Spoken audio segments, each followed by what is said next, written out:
Welcome to Learning Module 6. We're going to talk about assessment of muscular fitness this week. Now this is going to be a little different than what most of you might have experienced in the past. So like I said, this one, the book is based on the ACSM guidelines. However, we're going to add a few other additional items in here to give you a better clarification of exactly what we need to look at when we're in this particular field. Now in this particular course, as just previously said, the textbook is based on the ACSM guidelines. But again, additional information has been added for further clarification. So we're going to divide this whole presentation into three distinct parts. The first is going to be the introduction and talk about the concepts related to this particular, these guidelines. The next is going to be pre-testing guidelines and the ACSM muscular fitness test. And the last section is going to be the additional or suggested test that we think you should utilize and think about when you're assessing someone about their muscular fitness. Now, let's look at the concepts and purpose. The basic concept is just a breakdown of muscular fitness. This is the general concept. We're going to look at muscular strength and muscular endurance. And the goals of testing, we're trying to establish weaknesses in certain muscles in a particular system of the body. Then we're going to identify these imbalances in muscular strength and endurance. We're not only going to test just muscular endurance, but we need to find out how strong a certain muscle is, and it's from all sides of the system. Anterior, posterior, lateral, medial. We're looking at everything on all the parts around the joint to see if there is a definite strength deficit, and that's maximum strength and strength endurance. And these data are going to help us design training programs or just a program to eliminate any weakness or weaknesses. Then it's going to enable us to track our progress to see, is our program doing what it's supposed to be doing. Now the true concept, let's look at muscular fitness. It refers to the integration between basic muscular strength and basic muscular endurance. And we're also going to look at multiple categories of strength. And the general fitness public doesn't really have a good understanding of all the categories of strength. And that's what we're going to look at as well too. We're going to break them down and review them. Now we must analyze and review key terms before determining what muscular strength is. We're going to look at what is health, what is fitness, and what the real definite strength is, and look at strength's various categories. Now let's look at the integration flow chart.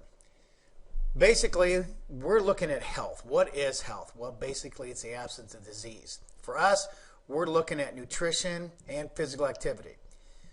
We talked about nutrition already, and we looked at how complicated that can be depending on the individual and what they really need. Now we're going to look at the other aspects on the physical activity side. Now, what is physical activity? All physical activity is any activity that uses large muscle group to expend energy. Now, the next going down one, it's exercise. And what is exercise? We all have our own interpretation and idea what exercise is, but all exercise is planned physical activity. Because if we look at physical activity, it could be many different things. But if we plan it correctly, we can develop a program that's going to be suited just for us and what our goals are. Then within exercise, the next step is fitness. And everybody has their own idea of what fitness is. But our definition is going to be the ability to perform any activity with vigor and energy. Now, remember that word, the ability to perform. And fitness is broken down into three distinct categories. On the left-hand side is health-related fitness. On the right side is skill-related fitness. Those two combined together looks like sports-related fitness, but it also has to do with people in activities of daily living. But what is missing in here, what a lot of people don't focus on, is the physiological-related fitness. That's the one category in the middle. Take all this and go over to the big arrow pointing up. We look at this performance training pyramid. Because remember, any activity is considered a performance, whether it's sports or activities of daily living. That's why we've developed this performance training pyramid. Now, this is not a new concept. The former Soviet Union the Russians actually developed this. A lot of the Eastern Bloc countries use this. So if you look at the pyramid, what's at the base? It's the foundation. That's GPP, or General Physical Preparation. If we look at preparation, most times our physical preparation is very unstable. So we need to stabilize it more by working on starting a program, building a foundation of whatever exercises we're going to use, building a foundation of good technique in any exercises we do. And with that, once we build a good foundation of technique in any exercise, we can then increase its volume of training as well as the load, and that helps to increase our work capacity. So technique training and work capacity will help us stabilize our physical preparation. Now, once we build this foundation, we can go to the next step, and that's special physical prep. In other words, once we build the foundation, then we can become more specialized, which leads us to the top, trying to reach a peak or reach our goal, and that's optimizing our physical preparedness.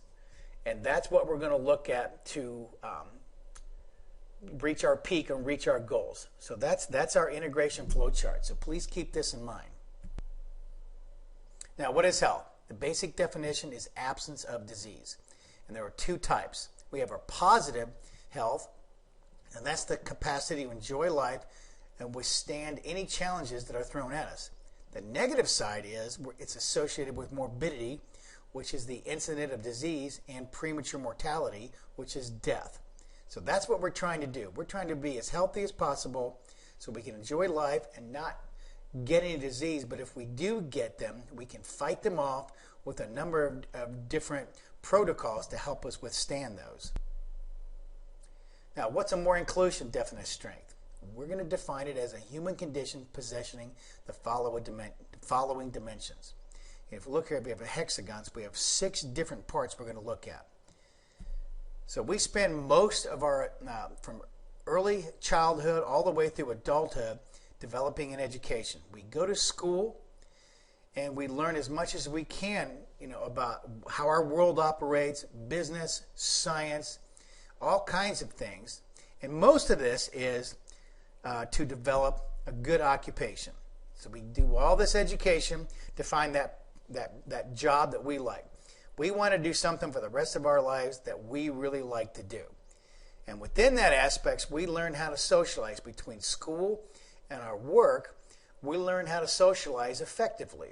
We find people that we have lots in common with, we get along with. We also have to deal with people we don't like, because we all need to get along, as they say, to be able to work in that particular, in a world environment or whatever environment you are in. Now, if you develop good educational skills, good occupational skills, and good social skills, that leads to good psychological wellness or health. Because when we feel good about ourselves from all these different things, we become very confident in our ability to be able to cope with whatever's thrown at us from an educational point of view, occupation, and social. Now, on the other aspect of wellness or health is the spiritual. Most of us believe in something, whether it's a higher power or we don't believe in a higher power. It's up to us. But we all believe in something, and even not believing in something means that we believe in that. So that's a very, very personal aspect of health and wellness. But, like I said, that's the individual. But it does play a big part in how we deal with a number of different things. And the last one is our physical health. Because we all know from all the data out there, all the on the web and everything too, we've learned so much. Everything's right at our fingertips that we need to exercise. We need to lead a healthy lifestyle. We need to eat right, get rid of stress, all those things to have a good physical health. But if we look at all this, let's look at the whole big picture. Once we reach adulthood, out of school, and we find a job, we spend much of our time in our occupation because we need to have a good career to make enough money, to have a family if we want one, to have a good place to live, to have those possessions that we want in our life and all that. And that also, with a good occupation, we spend most of our time there. We have to socialize be psychologically fit, along with our beliefs, so all combined together. But however, a lot of times, this leaves us little time for physical health. And that's one of the biggest things that is neglected in our society. Now let's look at 3 major categories of risk factors. We have to go back and look at the hexagon. On the left side, we have an inherited or biological aspects or categories. We are getting older. As we get older, that we know we're more susceptible to certain types of diseases or conditions. Now, gender-wise, males versus females, we all have different conditions that both sides deal with. Race is another thing, because between races, we have different conditions or diseases that are more prone to specific races. Then susceptibility to disease, that's our genetics. Let's take an example, would be arthritis. Some people are more susceptible to arthritis than others. So we have to really go back and look at our family history and go back and look at our past to see what we might be prone to and take a good look at that. The next is environmental. From a physical aspect, what is our environment like? Dirty air, dirty water, noise pollution, unsafe highways. What environment in there? Is it safe or is it unsafe to be in that environment? From a socioeconomic point of view, what is our income like? Do we have a high income? Do we have a low income? Because the more money we make, we really believe the more money we make, the more happy we'll be. A lot of people think money isn't the answer to everything, but it sure the heck helps, which is probably from a realistic point of view is true. Because if you have more income, it will dictate the type of housing we can have. It also dictates from our educational point of view what type of employment we're going to get or what career choices that we pick. A lot of people will get a education in a job that they really don't want to do, but it provides a lot of income and provides a lifestyle that they really want. And that's from a status point of view. So you can see that's a socioeconomic. From a family point of view, some people want to get married, they want to have children. They may come from a very loving household. They may come from a very divided household, which from abusive to neglect, all kinds of stuff. We also have to deal with the high rate of divorce in this country. More than 50% of those who marry will end up in divorce. And that causes a substantial amount of stress, which could really affect many aspects of our health. How about the death of a loved one? That has a major impact on our health and our psychological aspect, which is part of health. A lot of people, when they get stressed out, they lose a loved one, or children leaving, which is one of the other ones, or divorce. One of the behaviors that they might do, they might drink a lot or smoke, or they might just have behavior that's not conducive to good health, which leads us to the next category, which is behavioral. Smoking. We know smoking is one of the worst things we could do. It has 400 known carcinogens in it. So bad. I'll say bad dog, bad dog, bad dog. Please don't smoke. It's one of the worst things we could do. In our society too, we just talked about this from the hexagon. Inactivity and poor nutrition really can affect our overall health.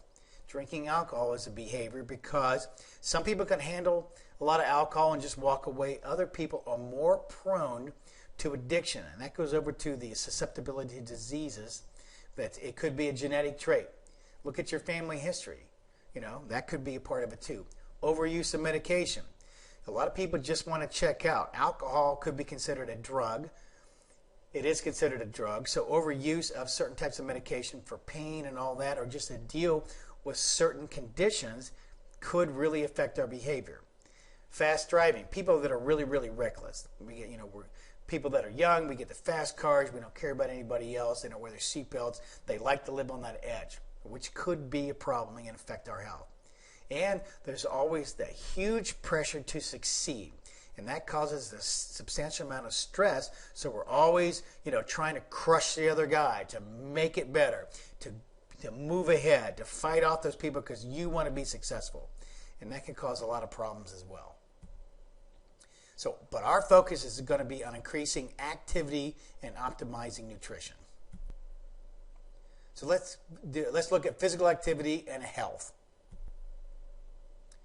Physical activity and health. The impact of regular physical activity on health improves cardiorespiratory health.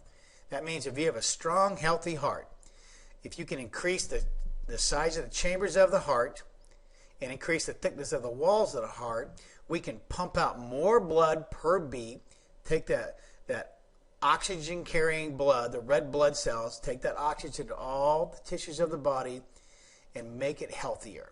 Because in that way, if our heart can beat, pump more blood per beat, our heart doesn't have to work as much over a lifetime. It can improve our metabolic health, our ability to metabolize the foods and all that to work optimally in all the systems of the body. We have improved musculoskeletal health. We're going to look at that in a little bit too, about how strength is vitally important to becoming a healthy human, because strength is the foundation of a lot of things that we do. We also have certain reductions in certain types of cancer. We have improved mental health, which we looked at too from the hexagon, because if we're a healthy person and we're vivacious and we have a good job and social life is good, it improves our psychological aspects because we become confident and we're able to handle the stresses that are thrown at us.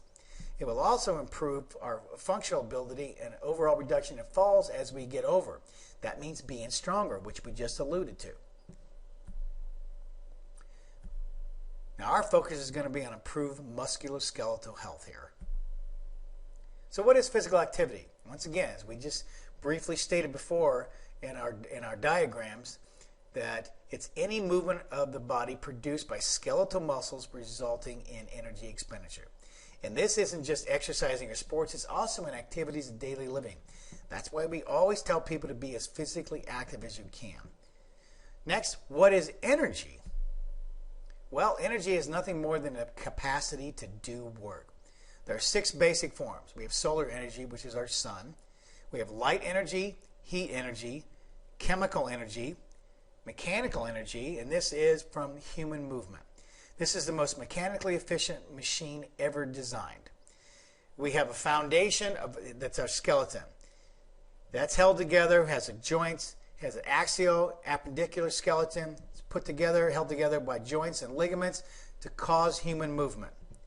And if you look in that movement as well too, we have this foundation. It's kind of like the frame of a car. Now, the engine of that car is the muscular system. But the only thing that's going to make that muscular system work is the electrical system, which is our nervous system. But even in a car, what else do we need? We need chemical reaction, which means we need some kind of fuel, which is food. So we're going to talk about nutrition and how that food is broken down in our bodies, which is physiology, structure, and function. Now let's look at some subcategories of physical activity. It's self-care or some kind of daily task. What do we do to take care of ourselves, and what do we do on a day-to-day basis? What is our occupation or leisure time activities? What do we like to do recreationally when we're not working? Then there's always the structured activity, which is exercise or some kind of competitive sport in our leisure time. So this should look familiar to you. This is what exercise is. So let's look at it a little bit further. Now, what is exercise? Exercise, as we previously stated in our integration flow chart, is nothing more than planned physical activity. It's a subset of physical activity that is planned, structured, and repetitive, and has the objective of improving or maintaining our physical activity. Now we need to note here too, there's a lot of organizations out there that consider planned exercise to be non-productive, since life events are more or less unplanned. But this is true to a point, but not really true. It's like a business plan at a business. What do they do every year at the beginning of the year? They look at where they're at and where they want to go. They set goals, so they make a business plan. Each department has their own plan. They all integrate together, and each month is a specific plan throughout each year to reach their goal. And what do they do every quarter? They review it. They have a quarterly review to see, is our plan working? And exercise planning, making that plan, what a lot of people call periodization, program design, is the same exact thing. You're making a big plan over a period of time. You write it out, and then you evaluate it as you go along to see, is this program working to what I need to do to reach my goal? Now, what is fitness? Fitness is the ability to perform, there's that word again, perform any or all activities with adequate vigor and energy. And remember, energy is the capacity to do work. Now, the key words here are energy and perform, i.e., life is one big performance. So the expanded definition of fitness, these are the essential factors. This is the interrelation between structure and function. These are called the S factors. We need a certain amount of strength to be able to carry out these duties in everyday life. We need a certain amount of speed. We can either move slow or fast, but we need that. We need a certain amount of stamina. If we're working or we're performing some kind of activity, we need to be strong enough to be able to do this movement time after time after time, and that helps increase our work capacity or strength endurance or endurance strength. We also need a certain amount of suppleness. We have to make sure the joints move through their optimal ranges of motion so we can perform efficient and effective movements while decreasing the risk of injury. And that's where it leads to the next one. That's skill, which is neuromuscular efficiency. That's the style of expression of a skill.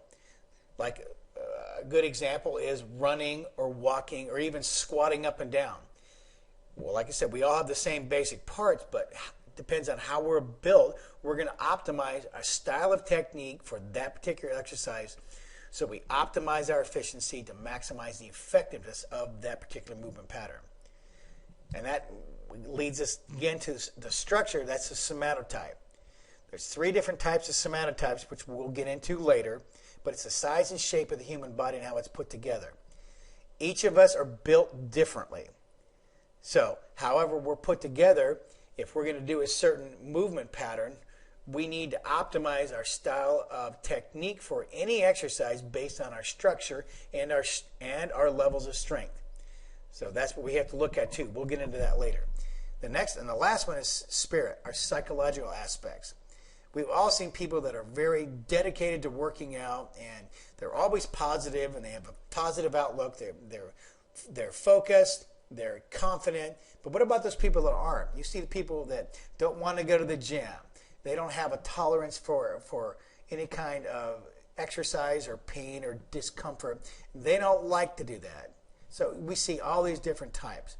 But if we're in a really good condition, have great levels of fitness, it will increase our psychological or our spirit. Now let's identify the components of fitness. There's three separate categories: health-related fitness, skill-related fitness, and physiological-related fitness. What makes them different and what makes them all important?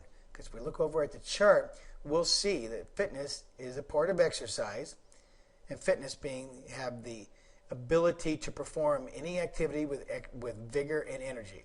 So we have to look at these 3 components, these 3 categories of fitness. Now, health-related fitness is normally associated with decreasing hypokinetic disease. We're going to look at that next. It used to be 5 categories, but Neiman in 2003 broke it down into 3 basic categories. The first one is strength. And we're going to look at another chart in a little bit, but strength has to do with flexibility. And that's flexibility, strength to be able for the joint to go through its full range of motion, either static or dynamic. We also need maximum amounts of strength to be able to increase our work capacity, like endurance, but we need to be able to be strong enough to be able to do those things we're challenged with. We also need cardiovascular fitness. That is the strength of our cardiorespiratory and cardiovascular systems, so we carry enough oxygen to our muscles and all our vital organs to make sure that we're optimizing all those things we put into it. Ensure that these organs and systems are working optimally. The last one is body composition. A lot of people think, hey, they just want to get their body fat down from an aesthetic point of view. But we will find out later, too, that as we get older, we need to really watch our body composition, increase our lean mass, decrease our fat mass, because this will help us move better, be more energetic, and also decrease the risk of disease. On the other side is skill-related fitness. This is normally associated with athletics. However, this also has to do with activities of daily living as well. It's a big part of mainstream fitness program. That's agility, which is the ability to change direction under control, balance. That can mean balance around the joint or just ability to stabilize in a certain position and maintain balance in one position. Coordination, that's the coordination of all the systems of the body from, for coordinated movements and efficiency of movements. Then there's the power output. A lot of people think that power is just like explosive movements, but all power is our rate of force development. How much can we make our muscles fire, how fast we can make them, how hard we can make our muscles contract to cause movement. And that helps us, and all power really is work over time, or the amount of work that we can perform in a certain amount of time. We can have high power outputs, we can have low power outputs. Sprinting is a high power output. Walking is considered a low power output. Now we also have cyclic and acyclic. Cyclic means a repetitive motion over and over again, like walking or running or riding a bike. Acyclic, which means doing something once, taking a break, doing it again, taking a break. Like if we're moving boxes. We pick up a box, load it into something, come back, grab another box, do that. We do it once, take a little break, do it again, take a break. Kind of like weightlifting too. We'll perform a couple of repetitions, take a break, couple of repetitions, take a break. That could be considered acyclic. Then we need speed. We still need a certain amount of speed, even in normal activities of daily living. And our reactive ability, we also used to be called reaction time. We can actually increase this by training properly. We can get our nervous system to fire more effectively, get the muscles to contract faster, because we might need this in real life. If we're walking across the street and all of a sudden somebody pulls around a corner and they're headed for us, we need to be able to get out of the way fast enough or do some kind of activity with speed and be able to react properly and fast. Now, hypokinetic disease are conditions that occur from a sedentary lifestyle.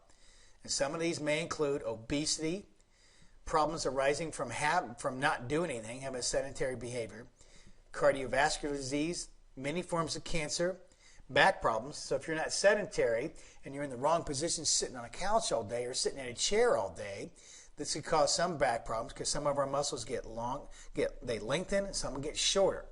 It can also cause type 2 diabetes. This is now considered a disease of affluence and also considered an autoimmune disease, because look at some of the food that we eat. We eat a lot of processed food, a lot of fast foods, we're not moving around, so what happens? Our whole system changes and our body kind of almost thinks like this is poison. If we eat too much of this, it could cause some problems. Osteoporosis. If we don't load the bones in a certain way, all those bone cells, it goes from like having a real dense mesh system to a real light mesh system, and all of a sudden the bones will crumble. They need to be loaded in a certain way. They need to have a certain amount of stress on them to make the bones grow and get thicker. And that's why they tell a lot of elderly people they need to get up and move, have ground-based, multi-joint, multi-planar movements that's loaded, that loads the bones efficiently to cause them to grow and stabilize and become strong. And all this too, that diseases can cause a substantial amount of mental health, because mental health can really affect our overall health and well-being. Now, physiological fitness, this is most ignored by the fitness community. It includes non-performance components leading to all our biological systems that are influenced by habitual activity. So if you don't use it, you lose it. Our metabolic fitness, it's the status of all the metabolic systems and variables that may predict risk for diabetes and cardiovascular disease. In other words, we have to get these systems to be used most efficiently so they work well, so it can decrease our risk of disease. Morphological fitness is the status of our body composition factor, body circumference, body fat content, regional fat distribution. We'll get to that in a little bit. Now, bone integrity, bone is considered a connective tissue. We have bones, ligaments, tendons, muscles, and fascia. Those are connective tissue. So the only way to get, like I said before, the only way to get bone stronger is to load it properly. So because if you stress it, it's just like a muscle. If you stress the muscle just the right way, what happens to it? It gets bigger and stronger. Bone is the same exact way. So we have to look at the status of bone mineral density. Now, last statement here, the health-related fitness, skill-related fitness, and physiological fitness. What do all these relate to? This relates to performance. Remember, life is one big performance, so we need to be strong enough and healthy enough to withstand the rigors of everyday life. And that goes right back to this integration in our performance training pyramid. So if we eat right, are physically active, take care of all those aspects of fitness by exercising and becoming physically active and eating right, we can build that our foundation of strength in our entire human body. That's general physical preparation. We can prepare ourselves to go to the next level to become even stronger, and then we can optimize our preparedness so we can handle the rigors of life. And how do we increase fitness to improve performance? Well, we need to look at the factors or stressors that affect sports or fitness performance, or even life performance. Now, this was taken from Dr. Michael Stone's book, Practice and Principles of Resistance Training.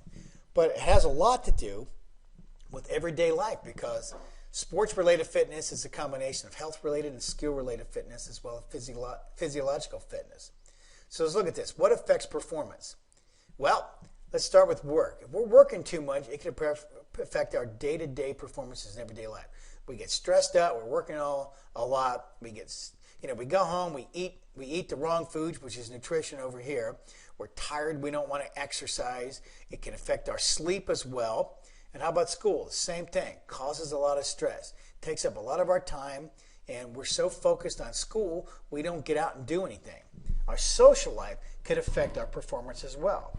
Partying too much. Any kind of social life that could affect our well-being. Doesn't matter what type of social life it is. If it starts to affect our day-to-day performances, something's wrong. Any kind of injury can affect our performance as well too, because if we're hurt, we don't want to do a lot of different things. We don't want to go to work. We don't want to go to school. We may start eating wrong, all that. We talked about sleep. We need optimal amounts of sleep to make sure that we perform day-to-day in the best way possible. The right nutrition. Nutrition is now considered medicine, but it's been that way for a long time. If we eat the right foods, it goes in our bodies and gives the proper nutrition to all of our systems, and guess what? Our systems perform optimally, so we can decrease the risk of disease. Any kind of restoration, nutrition and sleep and training are actually considered forms of restoration, or just resting is a form of restoration. Massage therapy, foam rolling, you name it. There are so many different types of restoration that help us increase our performance. The specific environment we live in as well. If we have a hostile work environment, we have a hostile home life, that could affect it. If we have an environment that's full of poison, that could affect this too. So take a good look at your environment you live in. If it's really stressful, what can you do to change it, to optimize it so we can increase our performance? And for sports and stuff, we have a coach-athlete interaction. But this can also affect us in fitness. It could also affect us in our social life too. If you have bad personal interactions with people, maybe you need to review that as well to say, is this person really necessary or needed in my life? Or maybe it's you. Maybe you don't feel good about yourself and you take it out on other people too. So it's a two-way street. Then lastly, we have the heredity. Sometimes people are just ticking time bombs. So once again, we need to look at our heredity of ourselves to see what could affect our day-to-day performances, and what can we do to offset that or decrease the risk of any kind of disease. Now, sports-related fitness and life-related fitness, it's a combination of all those things we just talked about. Health-related, skill-related, and physiological-related fitnesses.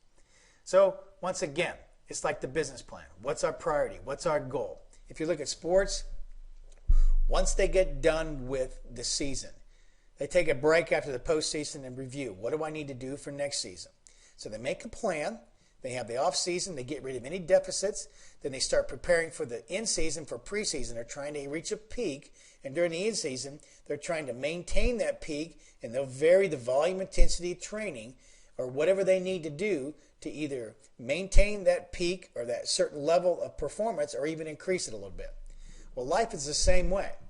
We need to look at our entire life, whether it's work, health, family, everything. Occupation, personal activity, exercise protocol, aesthetics. What is your goal?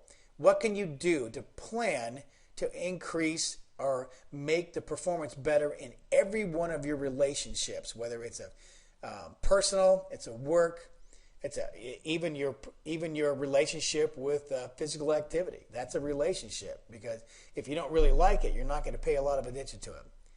Next, you got to test. If you really want to start improving all these things too, you got to test. Where are you at right now? You need to examine all the current levels of all the activity, all the other categories that you need to use. And when you evaluate all these categories and find out where are you at, what am I good in, what am I bad in, it gives you a starting point. Now, this is the basis of almost every program. But what binds these together? Believe it or not, strength. And this is a pyramid model comprising the major elements of fitness. Look at all the categories of strength. We have skill strength, we have maximum and static strength, dynamic strength. We have all kinds of categories of speed, speed endurance, speed strength, flexibility, speed. We have flexibility as a category of strength. We have endurance. That's a category of strength as well too. Strength is the foundation of everything we do. It is a universal requirement. This has been proven time and time again over the last 50 years from real science. People that have actually studied this from performances not only in the athletic field, but in real life situations too. Think about this. We're going to use this as an example. If you want a lot of buying power, what do you need to do? You need to strengthen your bank account. If you want to be a great teacher and have this power to teach effectively, what do you need? It's the strength of your education that's going to help you too. The strength of the knowledge that you possess or hold. So you can see where we're going with this. If you want to improve your fitness levels, you have to look at all the categories of fitness and how do I strengthen each category to make sure I optimize my health for maximum effectiveness. Now, strength is a very misunderstood concept. So we're going to look at what is the definition of strength. What are the types of strength? If we look over here at Stone and Sand's star diagram, we can see the different categories as they're related to everything. So you can see how strength is related to every one of those other aspects. And in the middle is our core strength, because if we look at the human body, if our trunk is very, very strong, what we call our core, and the arms and legs move really efficiently and effectively. So if we have our core strength in many, many different things, many different categories of strength, our overall fitness levels, our overall health will improve dramatically. So that leads us back to the methodology of training to increase all these categories. We need to look and see where are we deficient at? What category of strength are we deficient at? And as we said too, general fitness should be balanced in all the categories, at least theoretically. Now note, research does indicate that more than any other factor, strength does prevent injuries. If we're trying to do something really, really fast or really explosively, if the connective tissue around all the joints is weak, the muscle may be strong, but the connective tissue is weak because of improper training protocols, then what's going to happen? That connective tissue is going to break down and it's going to cause injury. So you can look at that. Strength in every category is going to help us do activities of daily living even better. You don't have to specialize in strength, not like regular sports, because if you look at sports or some kind of activity, it has a specialized type of strength. But they still need to maintain those other categories as well too, to ensure that they stay healthy and injury free. So we must evaluate all the categories of strength to determine all of our deficits. Now, what is strength? The old definition is it's the ability to exert maximum force. A more inclusive definition that was developed almost 30 years ago by Kramer and Knudsen, it's the ability to exert force at a specified velocity in a specified direction. So that will cover all those categories of strength from that star diagram. And remember too, activities of daily living require strength as much as sports performance, because activities of daily living, everyday life, is considered a performance. And what are the types of strength? What are the types of strength training? For optimal health and fitness, every category we have up there. We need to go heavy, moderate, and light resistance or loads, high, medium, and low volumes, fast, slow, and medium speeds. Look at all the various modalities. Body weight training, barbells, dumbbells, cables, any types of machines. A lot of people don't believe machines are that great, but they can be a useful tool. Flipping tires, kettlebells, suspension systems, medicine balls. All you have to do is grab some magazines or training magazines or catalogs from certain companies. Look at all the tools available to you.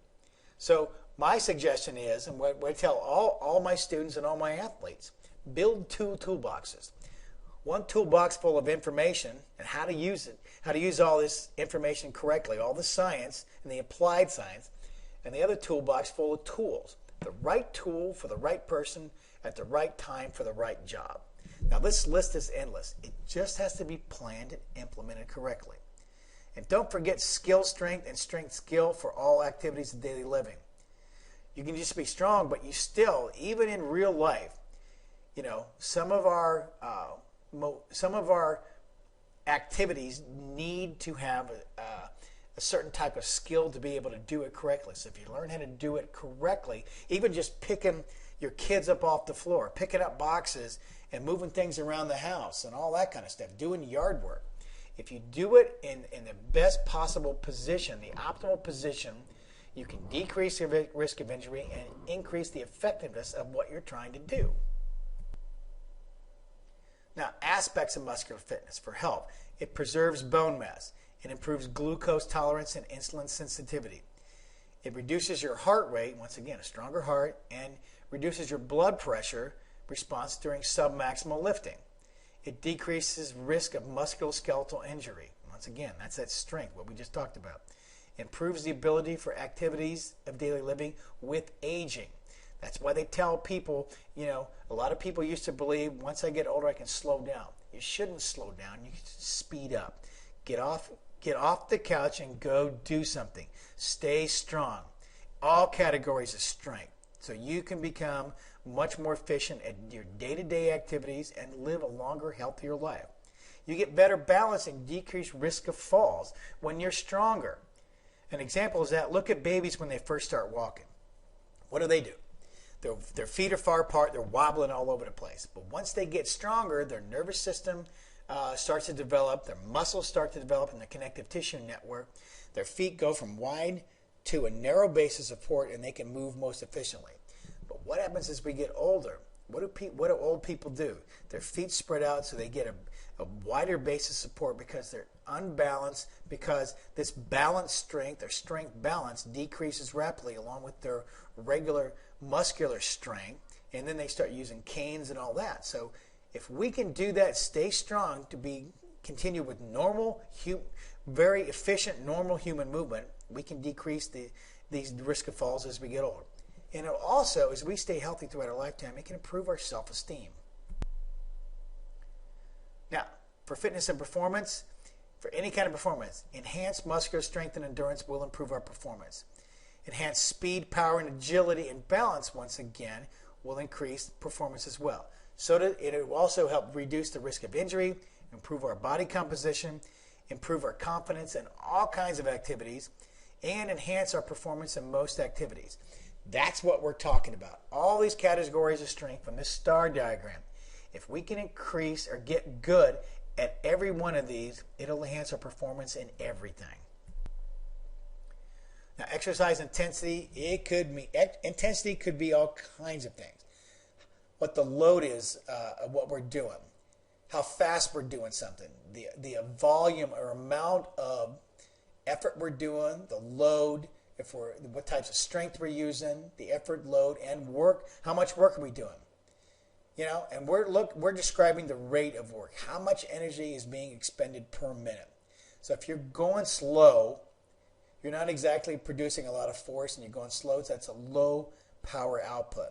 But if we start getting our muscles to contract really fast, to produce a lot of force, we go faster, we're going to do a lot more work in a shorter amount of time. Then, if we do the same thing over a long period of time, that's sustained force output, and we can have an extended power output.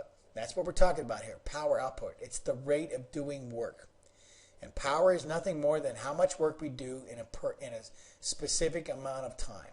And all work is how much force we apply to something times the distance we move that object. It could be just doing a bicep curl or raising our arm up or moving our entire body from one point to the other. Power can be low or sustained force output for a long period of time, or a high force performed in a short period of time. And we've given these examples before. Cycling or running, that's cyclic work, low force or even high force over a long period of time. Now weightlifting, if you look at a 1 rep maximum, that's high force trying to go as quickly as possible. So resistance training, we have all kinds of different work outputs and power outputs. We have fast movements, we have slow movements, we have high and low volume plans, and there's so many different types of movements, it's not funny. Now, the intensity of resistance training according to the ACSM standards. Here's the objective. If you want strength, they consider high-intensity strength training to be less than 8 reps. For moderate intensity, it's 8 to 15, and anything for strength endurance is more than 15 reps, and that's a lower intensity. So that's what most of the program is designed on, depending on what the goals are and what level are you at. This is why we do a lot of testing to see where's the person been, look at their background, if they've ever done anything like this before. So we need to start getting them to, once again, like the bottom of the pyramid, general physical preparation. Teach them how to do these exercises correctly at a low weight, maybe for higher repetitions, building up, and then increases their strength, builds their foundation. Then we can start doing more moderately intense work and even higher intensity work. But this takes time. So we're going to stop it right here. This is the end of our first part. The second part 2 is going to be the basic strength testing. So we'll see you in a few minutes.